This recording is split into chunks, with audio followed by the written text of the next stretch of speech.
On the third day a wedding took place at Cana in Galilee. Jesus' mother was there, and Jesus and his disciples had also been invited to the wedding. When the wine was gone, Jesus' mother said to him, "They have no more wine." "Woman, why do you involve me?" Jesus replied, "My hour has not yet come."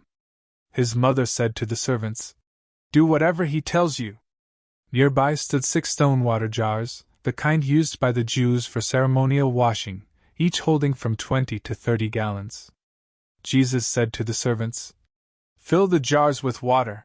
So they filled them to the brim. Then he told them, "Now draw some out and take it to the master of the banquet." They did so, and the master of the banquet tasted the water that had been turned into wine. He did not realize where it had come from, though the servants who had drawn the water knew.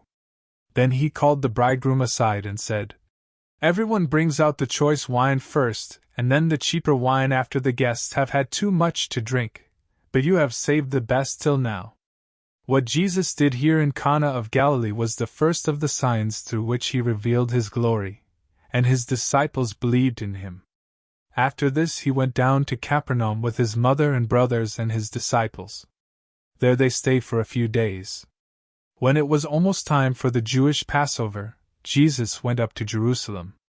In the temple courts he found people selling cattle, sheep and doves, and others sitting at tables exchanging money.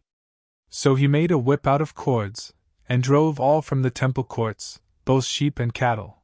He scattered the coins of the money changers and overturned their tables. To those who sold doves he said, "Get these out of here! Stop turning my Father's house into a market!" His disciples remembered that it is written, "Zeal for your house will consume me." The Jews then responded to him, "What sign can you show us to prove your authority to do all this?" Jesus answered them, "Destroy this temple, and I will raise it again in 3 days." They replied, "It has taken 46 years to build this temple, and you are going to raise it in 3 days?" But the temple he had spoken of was his body. After he was raised from the dead, his disciples recalled what he had said.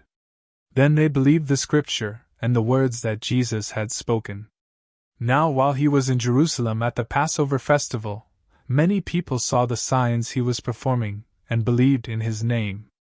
But Jesus would not entrust himself to them, for he knew all people. He did not need any testimony about mankind, for he knew what was in each person.